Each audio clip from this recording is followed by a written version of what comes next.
Le débat aujourd'hui, c'était sur le pouvoir et contre-pouvoir des industriels, c'est-à-dire ce qu'on appelle pudiquement, enfin qu'on n'ose pas appeler le lobbying, donc les groupes de pression, et comment les industriels en France peuvent se servir de ce lobbying pour faire passer leurs idées et leurs remarques au niveau du gouvernement et du législateur ou d'autres groupes de pression que sont par exemple les ONG environnementales et autres. Votre devoir, quand vous êtes en charge de responsabilités gouvernementales, c'est bien sûr de les écouter, de les recevoir, mais c'est ensuite d'avoir le recul suffisant et nécessaire d'analyse, de jugement, pour ensuite prendre la bonne décision dans l'intérêt général.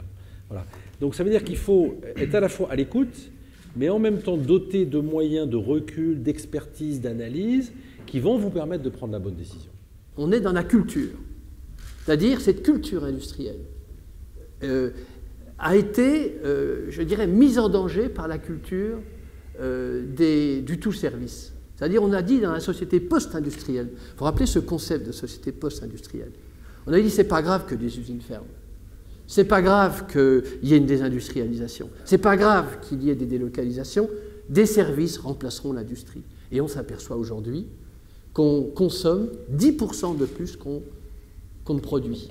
Et le plus important aujourd'hui, c'est de créer de la valeur ajoutée, de créer de la valeur, et on a besoin de nos industries, on a besoin de nos industriels, et faire en sorte qu'on retrouve cette France productive qui ne sera plus celle d'hier, mais qu'on retrouve une France productive et qu'on crée, nous, l'État, les élus, les conditions pour que l'industrie puisse se développer. Luc Chatel disait tout à l'heure, on n'aime pas en France le mot lobby. Je crois que c'est vrai. Pourquoi? Et c'est dans l'intitulé de cette table ronde, pouvoir contre pouvoir. Est-ce que ça doit être encore ça, le lobbying?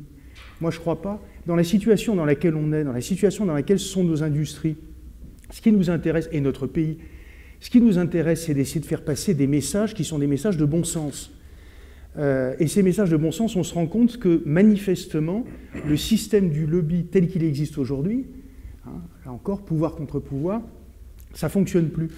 Alors moi, j'ai une opinion qui n'engage que moi, c'est que je pense que dans une économie qui marche, le système traditionnel du lobby est sans doute un système efficace. Pourquoi? Et là encore, Luc Chatel, vous l'évoquiez tout à l'heure, c'est parce que c'est une fédération professionnelle, c'est avec la FIPEC qui va monter au créneau pour essayer d'obtenir de nos hommes politiques, de Martial Bourquin au Sénat, tel ou tel truc en matière de normes. Et puis nous, FIM, on va monter avec nos lobbyistes pour dire exactement le contraire. C'est-à-dire que, et là, ça fonctionne, on s'en fiche quelque part, l'économie marche bien. Donc, on est sur des problèmes qui sont des problèmes à la marge, alors sans doute importants pour nous, les industriels que nous sommes dans chacun de nos métiers, mais qui ne sont pas des problèmes fondamentaux. Aujourd'hui, on est sur des problèmes fondamentaux.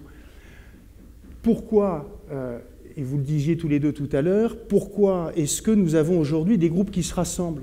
Meilleur exemple, je le dis devant Philippe Goebbels et Michel Dufour, qui sont tous les deux membres du GFI. Le GFI est en train de monter en puissance de façon très importante maintenant depuis 3-4 ans. Pourquoi? Parce qu'on se rend compte qu'en réalité, qu'est-ce qui différencie nos entreprises? Pas grand-chose. Qu'est-ce qui nous différencie dans nos métiers de chef d'entreprise? Que l'on soit, j'ai beaucoup de fournisseurs parmi vous dans mon métier, je pense que 95% des problématiques que nous avons dans nos boîtes sont les mêmes. Et après ça, il y a 5% sur lesquels éventuellement on peut se foutre sur la gueule. Bon, voilà. Et je pense que ces 5%, ils servaient au lobbying jusqu'à présent. En tout cas, on servait des lobbyistes pour se taper dessus sur les 5%. Aujourd'hui, il y a 95% qui nous rassemblent. Et moi, je pense que la problématique, c'est comment on fait aujourd'hui et demain pour passer ce message de bon sens entre nous.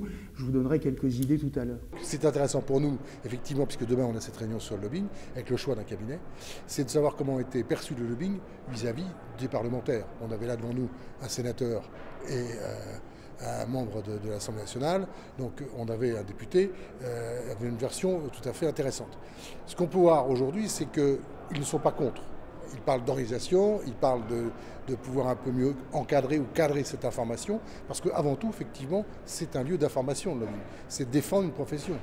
Influencer un choix, c'est certain, mais c'est aussi de faire reconnaître les qualités d'une profession. En tant que je préside à l'UMP le courant France moderne et humaniste, c'est-à-dire les libéraux humanistes de l'UMP, quelque part, je fais du lobbying pour faire infléchir la ligne de l'UMP sur un certain nombre de sujets. Donc, il faut bien avoir en tête que le lobbying s'exerce de nature différente. Le réseau consulaire sont des leviers très importants. Quand on est ministre de l'Industrie, vous les avez comme interlocuteurs permanents. Et régulièrement, ils montent au créneau. Alors, ça peut être soit pour défendre une ligne, ça peut être aussi se regrouper pour soulever un lièvre, mettre en avant un dysfonctionnement, demander de revenir sur une disposition qui est contraire à l'esprit d'entreprise et autres. On a également, et bien sûr les fédérations professionnelles qui montent au créneau régulièrement, un certain nombre de think tanks qui existent et qui vont porter à un moment donné soit une philosophie, soit une idée. Voilà, donc ces pressions, mais pressions, je prends pression dans le bon sens du terme, elles émanent de courants sociétaux de nature extrêmement diverses. Charge ensuite aux politiques de faire le tri dans tout cela. Mais en Italie, la conception du lobby est très semblable à celle qui existe ici en France. Donc il y a aussi un peu de méfiance sur le mot, sur la façon dont ça se passe, alors que ça se passe naturellement comme absolument ça se passe chez vous. À Bruxelles, il y a 15 000 lobbyistes officiellement enregistrés, dans un registre des lobbyistes qui est disponible et ouvert à la consultation auprès de la Commission. C'est pour vous dire comment le phénomène a été très, si vous voulez, très bien digéré par le système européen, qui d'ailleurs se base sur la consultation des groupes d'intérêt chaque fois qu'il présente qu'il fait une nouvelle proposition, qu'il lance une nouvelle proposition. Donc il y a un système bien encadré, bien enregistré, qui reflète bien les différentes cultures qui se retrouvent au niveau de l'Europe. Je pense que nous avons mis au clair, d'abord que la lobby n'a rien de négatif, et au contraire, ça permet de former les décisions politiques, et les décisions au niveau national ou au niveau européen. Et évidemment, le rôle des représentants de l'industrie, tel que je suis, c'est celui de porter les intérêts de l'industrie. Dans le cas d'une association représentative de toute l'industrie nationale, comme le mien, c'est de porter un peu l'intérêt général aussi. Donc nous avons débattu de ça et nous avons également mis en lumière comment aujourd'hui il est très important également un travail de pédagogique, de bien montrer que l'industrie doit être remise au cœur des politiques pour faire en sorte que nos pays puissent sortir de la crise dans laquelle ils sont malheureusement plongés depuis plusieurs années. Nous considérons que notre rôle va un peu au-delà du lobby proprement dit. Il s'agit de faire passer, nous sentons très fort cette dimension, de faire passer une culture industrielle qu'il faut remettre au centre de la politique européenne ou nationale. Donc, dans un moment où la crise a effectivement montré que les pays qui ont réagi mieux, qui ont réagi avec leurs difficultés d'une façon plus compacte, disons, aux effets de la crise, sont effectivement ceux qui ont su garder une industrie importante, un secteur industriel important. Eh bien, cette culture n'est pas du tout évident que ce soit la culture partagée au niveau européen ou le clivage entre pays industriels, si vous voulez, et pays qui ont choisi tout à fait la voie de la déindustrie ou de la post-industrialisation. C'est pour nous en ce moment la frontière et je dirais la pièce maîtresse de toute notre action de lobby, c'est de faire passer d'abord cette culture et ensuite évidemment voir dans les différents secteurs, dans les différents domaines et dans les différentes propositions des directives ou de règlements, quels sont les intérêts à défendre au niveau industriel. Je voudrais parler des ONG environnementales. Pour les industriels, ça ressemble à une espèce de bête noire. Est-ce que c'est le cas? Est-ce qu'il y a des groupes de pression qui, selon les modes, sont plus forts que d'autres? On y reviendra dans un instant, parce qu'il y a toute une litanie de problèmes que les industriels ont rencontrés ces derniers temps, qui les bloquent dans leur développement, et entre autres, il y a celui-là. Alors, est-ce qu'il y a un lobby environnemental, je ne sais pas qui peut me répondre, qui semblerait très puissant? Il y a un lobby environnemental comme il y a un lobby industriel, si vous voulez. Et là encore, je reviens sur mon propos précédent. C'est ensuite aux dirigeants d'entendre les deux parties et d'arbitrer, de mettre le curseur au bon endroit pour faire en sorte qu'il y ait un bon équilibre entre une industrie prospère et en même temps qui aille vers une industrie propre progressivement. Voilà. Allez-y, monsieur. Merci. Sur le lobby environnemental, ça fait... Il ne faut pas oublier, c'est notre génération qui, si je puis dire, a inventé l'écologie. Hein. Moi, je me souviens, dans les rues de Paris à vélo, avec des gens qui sont... Enfin, il y avait un type qui s'appelait Bougna, notamment, qui a été un des grands penseurs parisiens, si je puis dire, à l'époque. Mais c'est vraiment... Enfin, moi, j'avais créé au lycée Henri IV les Verts quand j'avais 15 ans. Ça n'existait pas avant. Donc, je veux dire, c'est notre génération qui a créé ça. Quand on voit aujourd'hui ce que ça donne, c'est-à-dire des gens qui à l'époque pensaient être des révolutionnaires, qui sont devenus aujourd'hui les pires réactionnaires qui soient. Je crois qu'il faut qu'on comprenne qu'ils sont les pires réactionnaires qui soient, que la révolution, c'est nous qui la portons. Maintenant, il faut qu'on la porte tous. Voilà. C'est moi ce qui me désespère. Quand je vois les progrès que vous avez fait, vous, dans vos métiers, c'est hallucinant. Il n'y a plus... Alors moi qui suis un utilisateur, je suis dans le traitement de surface des métaux hein, pour l'industrie, on n'a quasiment plus de solvants. Vous avez fait disparaître de nos usines la quasi-totalité des produits cancérigènes, enfin, etc., etc., etc. On a des tours de lavage maintenant pour nos chaînes de traitement, etc. Bon. Nous, mécaniciens, ça fait 30 ans que nous préparons le monde de demain en améliorant constamment nos machines et en faisant en sorte qu'elles soient maintenant éco-conçues, c'est-à-dire que quand on les conçoit, on prévoit comment est-ce qu'on va les détruire et comment est-ce qu'on va les recycler. On a des exemples, enfin, j'ai des tas de mes camarades qui pourraient venir en parler bien mieux que moi, je pense, patron de Clextral, Georges Jobard, ils ont inventé un truc, c'est un système bivis qui servait pour faire les croquettes, j'allais dire les croquettes pour chiens, les choses comme ça, tout ce qui était pâte soufflée, si vous voulez. Donc pour l'industrie alimentaire. Aujourd'hui, ils font de la pâte à billets avec. Et ils font tous les billets de banque. Ils ont divisé par 10 l'utilisation de l'eau qu'il y avait il y a encore 5 ans. Bon, personne n'en parle. Je pense que c'est à nous, vraiment, de porter ce message en disant l'écologie, c'est nous. C'est nous, industriels, qui sommes capables de construire ce monde de demain et un monde propre. Ce n'est pas les écologistes. Ce qu'il faut se dire, c'est que la reconversion écologique de notre société est un marché fantastique.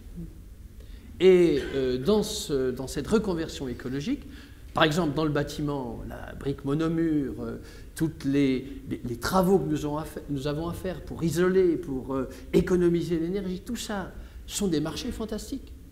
Et comme M. Franz, je pense qu'il faut non seulement ne pas prendre bien en tête ce mouvement, mais au contraire se dire on va faire la société de demain. Comment on a pu laisser s'accumuler 400 000 normes? C'est souvent le lobbying. Et voilà, et je reviens à la question du lobbying, c'est parce que vers 10-11 heures du soir, il y a une rencontre, il y a un amendement qui arrive, qui paraît comme cela anodin, et puis tout d'un coup on s'aperçoit que c'est une norme de plus. Et là, cet après-midi, je siège sur des ordonnances. Les parlementaires n'aiment pas trop les ordonnances. Concernant le bâtiment, pour essayer de retirer toute une série de normes et de donner des possibilités, lorsqu'on a des zones PPAUP et tout cela, pour justement libérer l'industrie du bâtiment, parce qu'elle est bloquée. Alors bien sûr, il manque des volumes, il y a la crise immobilière, mais en plus, ces normes nous font cruellement mal. Et c'est pour cela que le système parlementaire français doit faire en sorte, vous voyez, par exemple, après les 2 Grenelle, moi j'en ai voté un Grenelle, même si j'étais dans l'opposition, mais ensuite, les décrets d'application qui sont parus, les normes qui se sont multipliées, eh bien, ça peut être un carcan. Et il faut sortir de ce carcan, tout en respectant notre société et en faisant en sorte qu'on aille, comme vous le disiez, M. Franck, une société qui soit, je dirais, meilleure pour nos enfants, parce que c'est nos enfants, hein, qui seront moins pollués, et faire en sorte surtout que cette reconversion écologique soit nos marchés futurs et soit l'industrie du futur. Ce qui nous gêne en France, c'est la norme administrative. Les normes techniques, elles sont indispensables à nos industries pour se protéger de concurrents étrangers qui, précisément, ne respectent pas les normes. C'est ce qui fait la différence, c'est ce qui fait nos compétences, c'est ce qui fait notre qualité. Donc, surtout, ne touchons pas à la norme technique. On va y revenir. Monsieur Delalba. 3 petits points. D'abord, c'est vrai, il y a 30 ans, il y a 25 ans, le mouvement écologiste était important pour changer quand même nos sociétés, nos modes de pensée, de fonctionnement. L'évolution de cette poussée écologiste a tourné au vinaigre et il est devenu, dans certains contextes, carrément ringard. En Italie, par exemple, le mouvement écologiste est carrément disparu de la scène politique italienne. C'est quand même intéressant, impressionnant de voir qu'ils se sont pratiquement disparus dans des groupuscules de gauche, mais sans réel impact et sans résultats électoraux. Deuxième point, c'est vrai, ça incombe aux industriels et malheureusement on ne le dit pas suffisamment, on n'arrive pas à l'expliquer suffisamment. Comment la révolution industrielle que nous sommes en train de vivre a rendu de plus en plus compatible avec l'environnement et de plus en plus performant toutes les productions industrielles qui se sont parfaitement datées et sont à la pointe de l'innovation de ce point de vue. Je parle des entreprises européennes par rapport au reste du monde. Et le troisième point, qui est le vrai problème, le vrai débat d'aujourd'hui, c'est que nous avons en Europe une forte poussée, sinon pas des écologistes, de tous ceux qui pensent que la préservation de l'environnement et la qualification de l'Europe comme modèle à imiter nous a poussé tellement en avant que nous avons les paramètres environnementaux les plus performants du monde qui créent des difficultés de compétitivité à nos entreprises. Nous sommes en train de demander sans cesse ce qu'en anglais on dit le level playing field, de faire en sorte qu'on veut bien continuer à augmenter ces paramètres à condition que les autres fassent de même, et malheureusement ce n'est pas le cas. Et donc la question que nous posons au niveau européen, nous tous, disons, qui représentons les industries européennes, parce que c'est un combat que nous menons ensemble, c'est de dire, cessons de faire aller l'Europe devant, toujours de l'avant, alors que les autres ne suivent pas, parce que comme ça, on va détruire notre économie sans pour autant augmenter, pour le moins du monde, le bien-être général de la planète. Un exemple pour tous, si nous passions comme demandé à grand voix par un tas de groupes de pression, justement, ou de partis, de 20% comme réduction d'émissions à 30% pour les émissions à effet de serre, la différence de ce que l'Europe ferait en termes de diminution correspondrait à 2 voire 3 semaines de consommation et d'émissions de gaz à effet de serre en Chine. Voilà la grande révolution qui nous mettrait complètement à terre en termes de compétitivité des entreprises. Et alors, ce que vous nous dites là au niveau de l'Europe par rapport au reste du monde, il faut le replacer dans le contexte de la France par rapport à l'Europe, puisque j'ai cru comprendre là aussi que la France, on a l'impression qu'elle veut être le premier de la classe en termes d'environnement, donc elle rajoute souvent des lois ou des articles qui ne sont même pas appliqués au niveau européen, donc qui les pénalisent. Je voudrais juste, puisque vous avez parlé tout à l'heure effectivement du nombre de lois ou d'articles pour réglementer la profession, que ce soit administratif ou technique, le nombre des textes réglementaires à propos du Grenelle de l'environnement, il était prévu, la loi lors du 2e Grenelle de l'environnement, à l'origine, entre 20 et 25 points. Et au final, on s'est retrouvé, non pas avec 25 articles, mais 257, et 189 décrets, ce qui représente des milliers et des milliers de pages, et là que ce soit d'un point de vue administratif ou d'un point de vue technique. Et alors ce que me racontaient les témoignages des représentants de la FIPEC ou de l'industrie qui ont participé à ce Grenelle de l'environnement, c'est pour essayer de comprendre un peu comment ça se passe. Que vous nous dites, il faut qu'on doit vous entendre pour nous faire une idée et avoir une expertise, nous aussi, venant de vous. La FIPEC ou ses représentants ou d'autres industries sont allés au Grenelle de l'environnement, c'est ce qu'on m'a raconté, ils ont participé, et puis il y a eu l'histoire des lois sur les nanotechnologies. Alors les nanotechnologies, la FIPEC est en plein dedans, les industries de peinture c'est quand même quelque chose de très important, c'est un axe de développement absolument capital en ce moment. Donc la FIPEC a fait des propositions, alors on les a entendues, ils ont dit oui, ok, très bien, on vous entend. Et puis il y a eu d'autres projets sur l'étiquetage aussi, qui est très important pour informer le consommateur.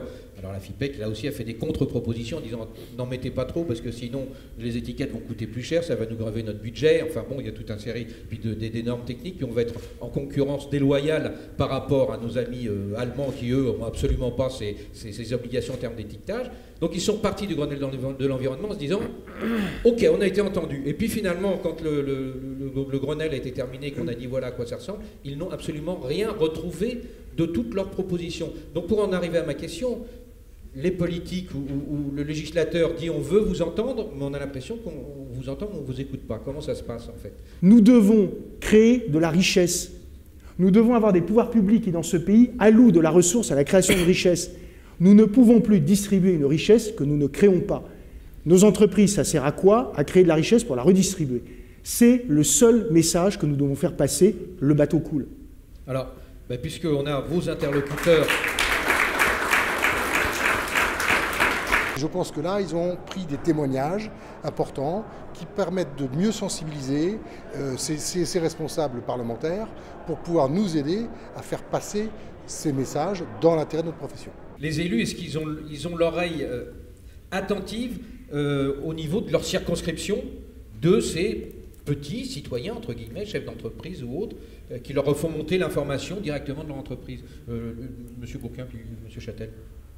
C'est difficile à répondre de manière globale, mais vous savez, les parlementaires passent la moitié de leur temps dans leur circonscription et parmi ce temps passé sur le terrain, une grande partie est consacrée à recevoir des interlocuteurs locaux.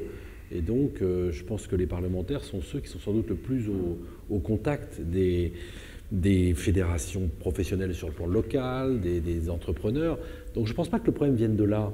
Je crois que ce contact, parfois il y a un peu une vision caricaturale du monde politique détaché de la réalité et tout. C'est pas tout à fait vrai. Je veux dire, les élus... alors ensuite, il y a une question de culture économique. Ça, c'est autre chose. Hein, Jérôme Frantz disait... nos enfants ne veulent plus aller dans les industries, mais la vérité, c'est que nos enfants ne connaissent pas le monde de l'économie, le monde de l'entreprise, pas plus que leurs parents d'ailleurs. Hein, je me suis battu quand j'étais ministre de l'Éducation nationale pour instaurer, ne serait-ce que l'économie pour tous à l'école en classe de seconde. Bon.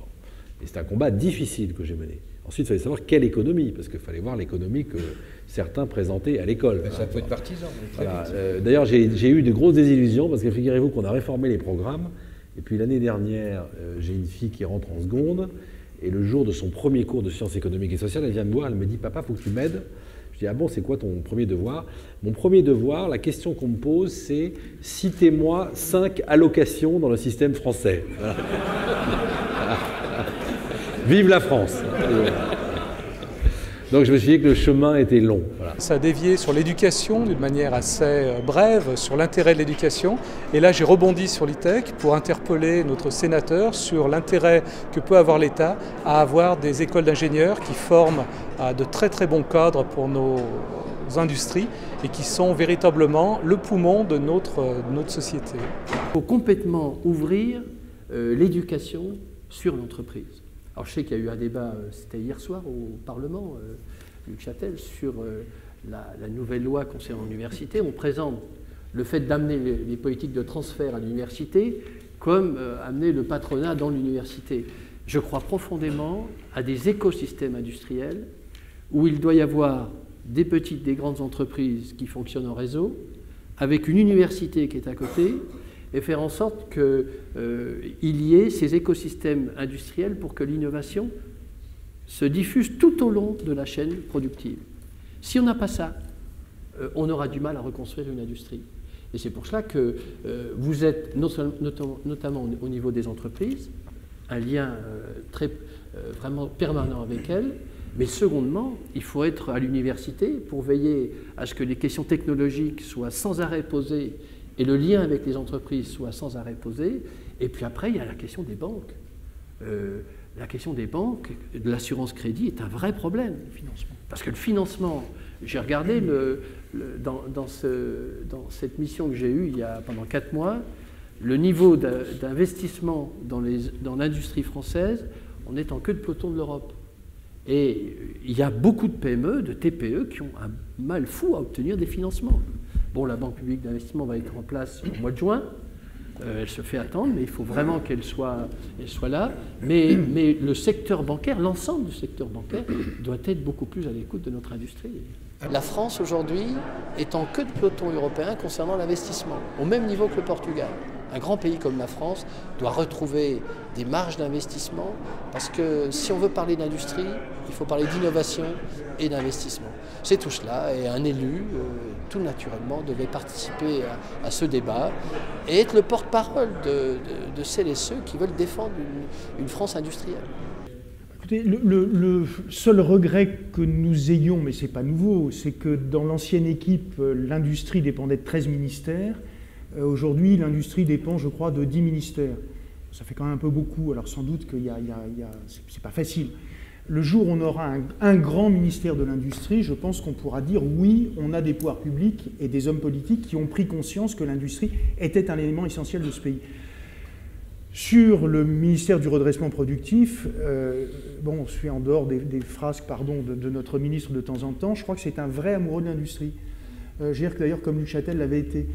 Donc c'est avec des gens comme ça qu'on se dit, bon, peut-être qu'on peut arriver à faire des choses. Voilà, on en a fait plein avec Luc Châtel. Je peux dire 30 secondes sur ce qui vient de dire M. Franz.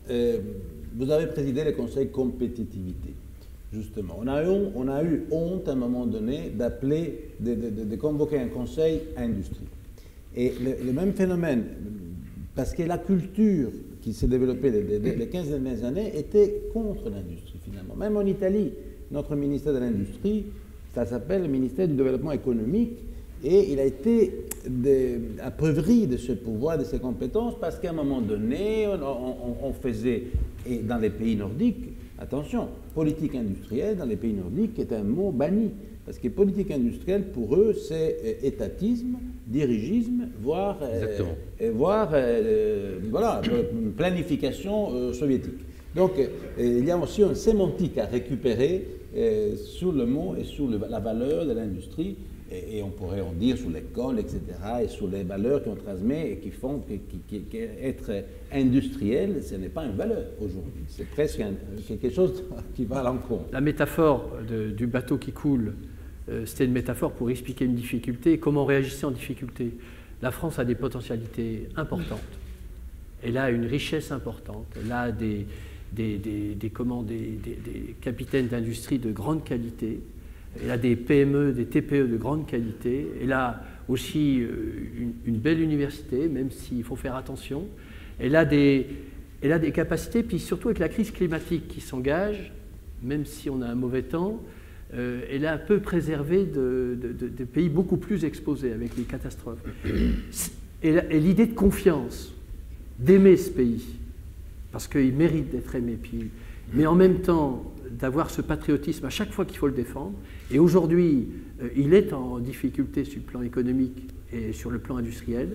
Il faut rebâtir, reconstituer une culture industrielle et en même temps diffuser de la confiance. Avoir confiance en nous. Quand on parle d'industrie automobile et qu'en France on charge de taxes de CO2 et qu'on sort les véhicules des villes, ça ne favorise pas forcément les ventes de peinture automobile. Quand on est en fabricant de peinture et qu'on a un certain nombre de normes qui nous sont imposées en étiquetage, en obligation de production, en respect d'un certain nombre de choses, là aussi, on va à contresens. Donc ce que je voudrais, le premier lobbying qu'on puisse mettre en place, c'est celui du bon sens, qui puisse être dans l'intérêt de tous. Et ça, c'est une question que j'attends votre réponse avec impatience. Une des raisons, c'est que nous avons sacrifié le secteur automobile, par exemple, avec un accord de libre-échange avec la Corée, qui a favorisé un certain nombre de secteurs, mais qui justement a permis des normes très favorables à l'industrie automobile coréenne, qui est la seule, avec Volkswagen, mais pour d'autres raisons, à prendre des parts des marchés de plus en plus importantes au détriment des voitures comparables, et donc malheureusement un peu les Français et les Italiens. Et voilà, Fiat est en train de disloquer non seulement sa production, mais son siège social. C'est quand même une catastrophe et quelque chose de très fort. Donc ce patriotisme, je veux le reprendre à mon tour, parce qu'effectivement, soit nous sommes capables de monter une véritable défense européenne dans laquelle chacun pourra faire valoir ses meilleurs atouts, ou bien nous serons réduits effectivement et détruits en quelque sorte par une concurrence qui est inévitable, mais qu'il faut essayer de combattre et de contrecarrer. Au-delà du clivage politique gauche-droite, il est intéressant aujourd'hui, vu la situation française, de trouver un consensus pour redresser la barre et faire en sorte que notre économie se porte mieux, et notamment notre industrie. Il faut que tout le monde aille vers l'essentiel, à savoir trouver les moyens de redynamiser l'industrie française pour que tous les industriels travaillent mieux entre eux et travaillent mieux au sein de l'Europe pour faire face à la concurrence internationale.